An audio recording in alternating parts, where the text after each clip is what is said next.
Okay, there you go.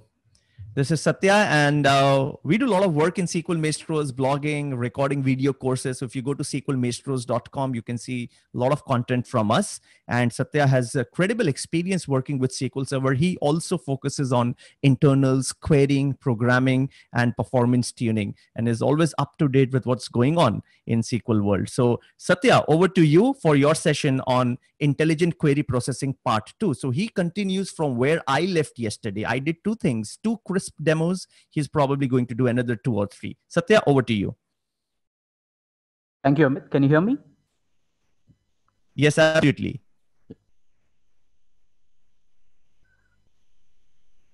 Yeah, please let me share the screen. Okay, I will stop mine. Yes, now you can. Go ahead. Yeah.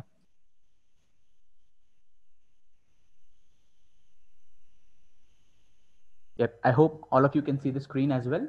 Yes, all well, Satya. You can be a bit louder and go ahead. Yes. Yeah. Good morning, good afternoon, and good evening, everyone, depending upon where you have joined from. And welcome to part 2 of SQL Server 2019 Intelligent Query Processing.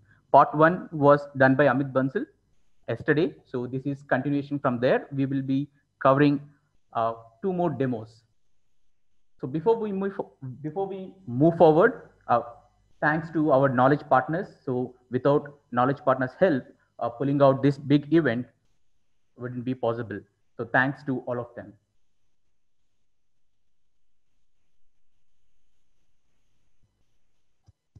So here is a quick agenda for today. So we will be just going through the overview of intelligent query processing features because few of the features were covered by Amit yesterday and few of the features were covered by Uvirikan yesterday. So there are few more. So I'll just summarize all the intelligent query processing features and then I'll just go into adaptive joins. And if you have time, then we will also see a quick demo on batch mode processing, batch mode on row store.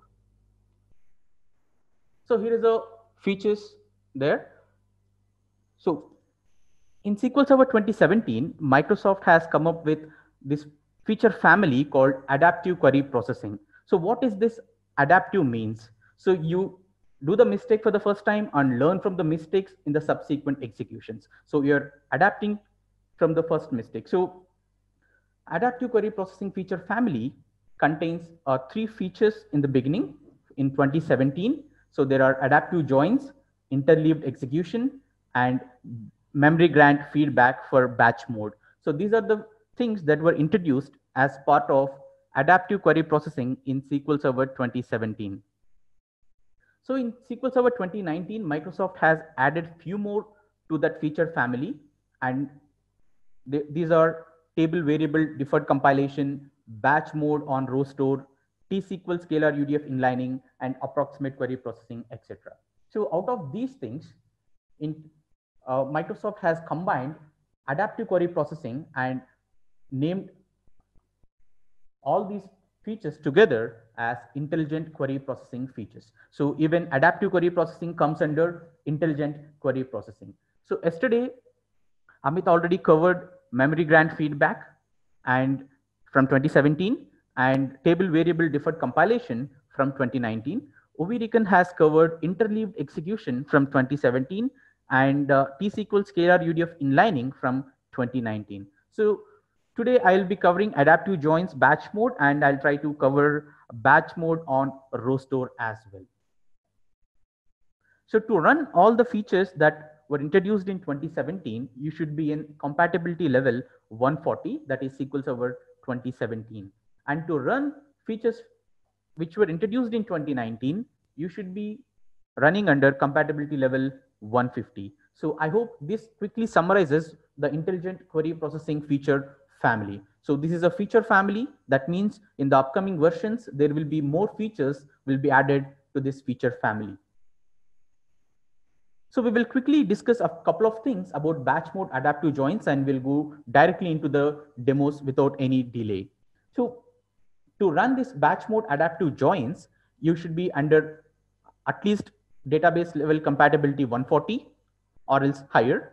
And this adaptive join feature right now is available only for the select statements. That means if you are performing insert, deletes, updates, and that needs data sets to be joined, and adaptive query process, adaptive join feature is not available for inserts and deletes, etc. So generally, whenever you join two data sets in SQL Server, physically the two data sets can be joined in using three algorithms. As you know, nested loop, merge, and hash.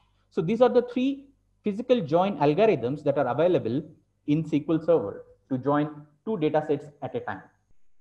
So sometimes based upon the statistics and cardinality estimations, etc., SQL Server optimizer try to select a best possible join algorithm to join two data sets. Sometimes because of some odd reasons, maybe because of stale statistics or some other reasons, optimizer may choose the wrong join algorithm for that particular data set to join two data sets. So that is where this adaptive joins feature comes in. So SQL Server does the mistake for the second time and learn from the mistake and correct it in the subsequent executions. So that is what adaptive join means. Currently, SQL Server can only adapt either nested loop join or else hash join. I'll come to that. I'll just explain more about that in the demos as we move forward.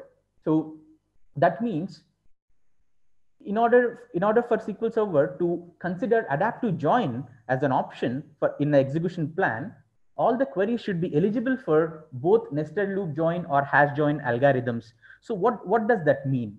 So for example, if you take two data sets and you have joining two data sets, and if the join doesn't have any on condition, let's say it's a cross join. So cross joins cannot use hash join. Hash join at least needs one equality operator. That is the basic requirement for SQL Server to perform hash join operation.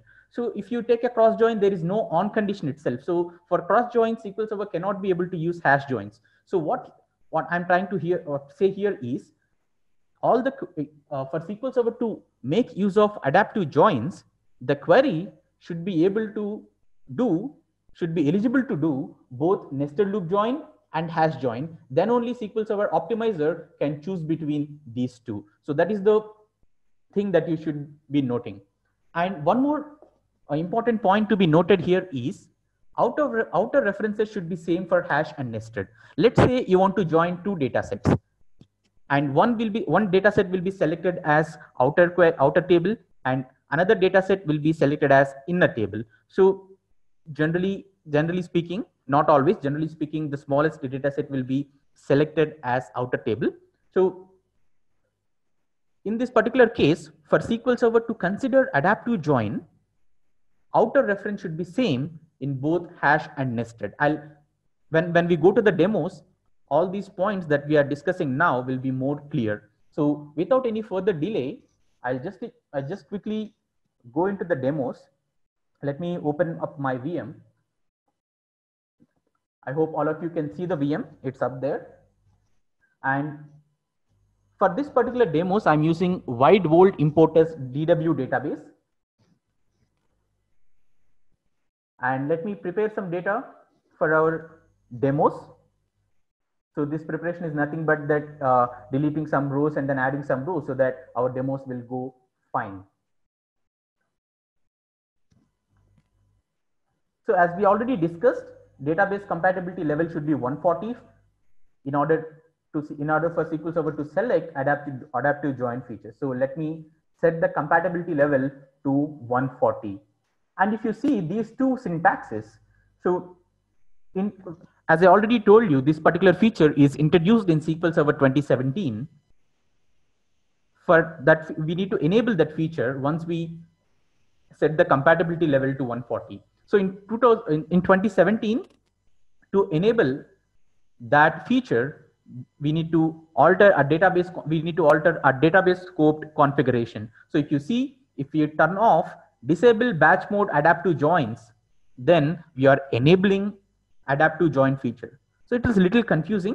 Disabling batch mode adaptive is equal to off. That means we are enabling adaptive join features. So yeah, I know that it is a little confusing, and Microsoft also has understood that it is a little confusing, and it is fixed in SQL Server 2019. Now, if you see the new syntax, alter database scoped configuration set batch mode adaptive join is equal to on. This is more clear. So Microsoft has understood it and it is modified in SQL Server 2019. So if I try to execute this one in SQL Server 2019, you'll get an error because this is no more valid in SQL Server 2019. But if you're running in SQL Server 2017 version, then you need to use this one because this particular highlighted syntax is not available in 2017. So right now I am in 2019, so I'm using the second syntax for SQL Server 2019 to enable batch mode adaptive join feature.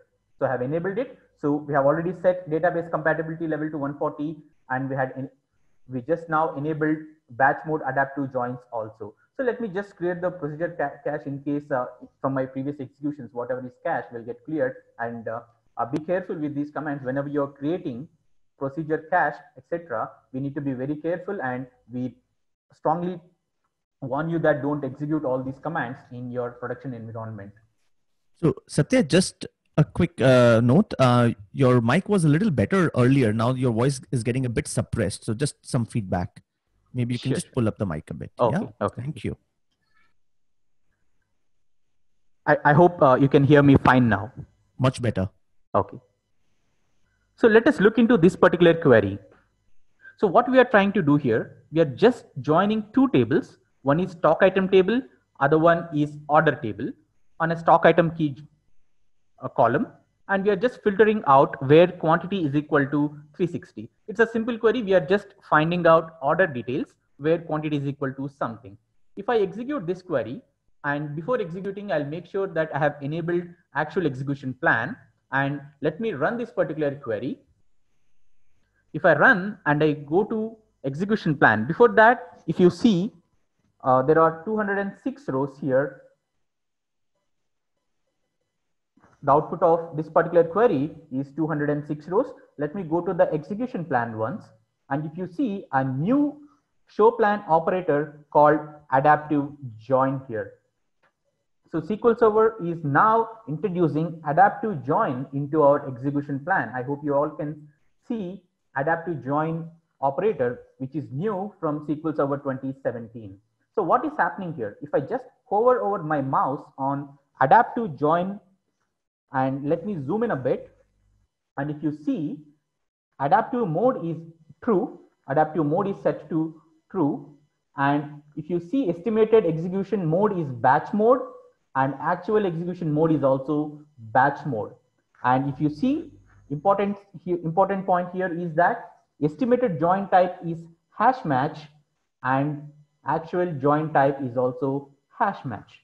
So these are the few things that you should note, and I'll come to another important tooltip option here, that is adaptive threshold rows.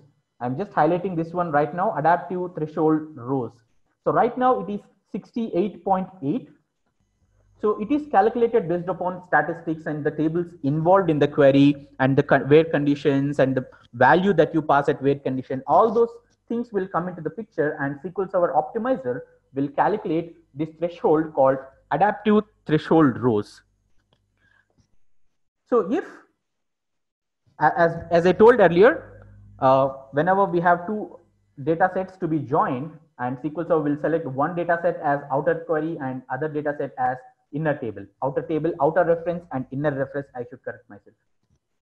So if the number of rows written by the outer table, outer reference, is more than the threshold rows that we have discussed. I'll just repeat once again. If the number of rows repeated by if the number of rows given by the outer reference, that is here, the column store index scan here in our case, if it is more than the threshold calculated, our threshold is 68.8, you can see already, and the number of rows written by our outer reference is 206. So 206 is greater than 68.8. So if the number of rows written by outer reference is greater than the threshold value, then SQL Server will select hash match operation to join these two data sets. If the number of rows written by the outer reference is less than the threshold value, then SQL Server will go ahead and use nested loop join for that. So this is what we call as adaptive behavior. I hope I am clear here. I'll just repeat once again. If the threshold, if the number of rows written by the outer reference is greater than the threshold value, then SQL Server will select hash match operation. If the number of rows written by the outer reference is less than threshold, then SQL Server will select nested loop operation. So here in our case, if you see, if I just hover the mouse over, if I just hover my mouse over tooltip in adaptive join, and if you see, actual number of rows are 206 and adaptive threshold rows is 68. So our actual join type is hash match here. So let me change our query a bit. So instead of passing the value for quantity in the where condition 360, I'll just pass 361 now. Let me execute this particular query and we'll go to execution plan. Before that, let's see the number of rows affected. There are 5 rows in the output. And let me go into the execution plan now. And the execution plan remains same. But if I hover my mouse over adaptive join, and if I zoom in a bit, estimated join type is hash match. But if you see the actual join type, it is nested loop. Why is it happening? If you see, the adaptive threshold of rows is 85 now, but actual number of rows that are transferring from the outer query is only 5. I'll just hover my mouse over column store index scan. I'll zoom in for you. And if you observe, actual number of rows are 5. Our threshold is 85. 5 is obviously less than 85. So that's why SQL Server has decided to go with nested loop join. So if I hover my mouse over adaptive join again, and I zoom in a bit, you can see estimated join type as hash match, but the actual join type as nested loop. Adaptive threshold is 85 now, as I already told you, based upon the tables involved in the query and the value that we are passing it to where filters, etc. The threshold value will change. So earlier, for the quantity is equal to 360, the threshold is different. For the quantity is equal to 361, the threshold is different now. So just because our actual number of rows that are transferred from the outer reference are less than the threshold value, SQL Server has gone ahead with nested loop join. So there is a few things that we need to discuss, because whenever SQL Server decides to go ahead with adaptive join, that means it needs generally estimates for hash match, and it requests for additional memory grant. For example, assume that SQL Server decides to go ahead with hash match join. So to do that hash match, SQL Server has to do the build phase. To do that build phase, SQL Server needs extra memory. So generally SQL Server may ask for that extra memory grant, assuming that it is going to do hash join operation. And remember one thing, just because of this assumption that SQL Server is going to do hash match, that build phase has to be done. And as you already know, build phase is a stop and go phase. Unless entire build is done, SQL Server cannot able to move forward with the other operations. So these two things are the little caveats, because for example, SQL Server decides to go ahead with a nested loop join, it's already asked for extra memory grant. So that is where a little things, but we need to compromise somewhere to get the better performance improvement. So this particular adaptive join feature is very, very good whenever you have a store procedure, for example, and you're passing an input parameter, and that input parameter is causing huge data selectivity issues. For example, if you pass one parameter, the output number of rows are only 10. If you pass another parameter, the output can be 1 lakh. So I'm just making some numbers just for the idea. So if this is the frequent behavior, one parameter, less selectivity, another parameter, more selectivity, and more number of queries are coming in like that, then you may need to consider turning this option on. So, and one more thing, have you, I'm assuming you must have already noticed, whenever you join two data sets, any physical join operation can only join two data sets. But in this particular execution plan, you can see 3 operations. I hope you can see 3 operations in this particular 3 arrow marks are coming to adaptive join. So on face of it, it looks strange, but what happens here is that whenever SQL Server decides to go ahead with a nested loop join, as we already told, outer reference should be same for both nested and hash. So clustered index scan will remain there. And whenever SQL Server decides to go with nested loop join, the data will come from this particular input. I just hover on cluster index key, cluster index seek, which is there on the bottom. And if you see, estimate actual number of rows are 5. At this particular point of time, the cluster index scan, which is there in between, has actual number of rows as 0. So this particular operator is just there for the representation that if at all we use hash match, then SQL Server will use the data from there. So let me show you that as well. So if I execute this particular query, which selected hash match earlier, and now if you see nested, this particular operator, which was sending 5 rows earlier, is 0 now, and we are getting the data from here, which is 672. Finally, the data will be less. So I hope the concepts are all clear here with respect to adaptive query processing. And I'll just quickly execute batch mode on row store as well. That doesn't take much time. I just have 5 more minutes, and then I have including Q&A. So I'll just quickly complete this one. So batch mode on row store is only available on available from SQL Server 2019 onwards. So you need to set compatibility level 150, but I'll just set this compatibility level equal to 150 to show the behavior without a row mode on batch mode on row store. So right now I am in compatibility level 140, that is SQL Server 2017. If I execute this particular query, which is doing some aggregations on top of order history extended table. So the idea is that batch mode on row store will benefit more.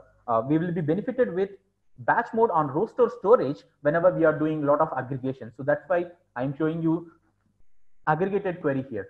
If I execute this particular query and go to the execution plan and hover over the table scan here, and if I zoom in, you can see our storage is row store and the actual execution mode is row mode. So you know this, there is 2 modes of execution. One is batch mode, other one is row mode. Row mode is row by row execution, and batch mode is SQL Server will try to execute multiple rows together. That is the basic difference between batch mode and row mode. So let me enable our compatibility level is equal to 150. So right now we are under SQL Server 2019 compatibility level. So let me enable this database scoped option also. Batch mode on row store is equal to on, and let me clear cache from my previous executions. And now if I execute this particular query and go to the execution plan, now the execution plan is slightly different. And if I hover my mouse over table scan, and if I zoom in that for you, you can see the storage is still row store, but the actual execution mode is batch mode. Without any single code change, you just enabled the database compatibility level, and you have enabled a database scoped configuration called batch mode on row store. So without any code change, if at all SQL Server can able to make use of batch mode for row store, SQL Server will automatically do that. You don't need to do anything. So it is not suitable for all kind of workloads, but whenever it is good, SQL Server thinks it is good, SQL Server will do that. And with this, I have completed the demos that were there for today. And if you want to turn off, row mode on batch mode on row store at query level, there are query hints as well. You'll get these scripts, so you can play around with all these scripts. So let me share my other screen once.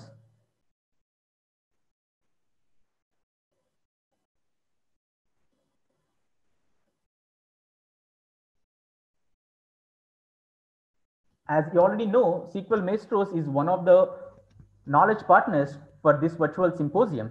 SQL Maestros has a couple of courses, video courses, which are live right now. So there are right now SQL Server performance tuning video course and T-SQL querying video course and T-SQL programming video course. All are live, and you can see I'm in SQL Maestro's website. You can see all of them.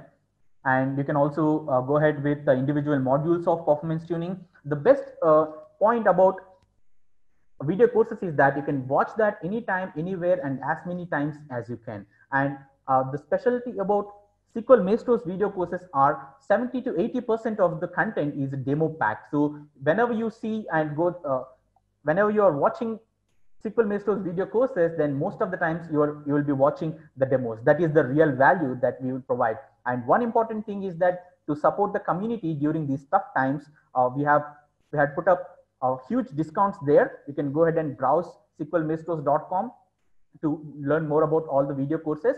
And if you want some extra discounts, you can write to contact@sqlmaestros.com. The email ID will be available in chat window shortly.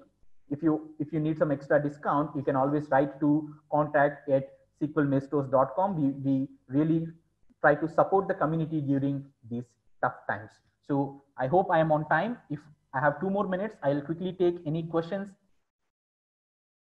Yes, Satya, there are some questions. So do you want me to moderate that, or would you be able to take? Yeah, I'll take it. Perfect. Yeah. So a question from Sanath. If we ensure compatibility mode 150, then will it take care of everything, or manual intervention is needed? As I already told, as I already showed Sanath, we need to enable that database level configuration also, both for batch mode on row store and for batch mode adaptive joins as well. So how to change compatibility for single query instead of changing? So Varun, we have query level hints for that, as I already told you.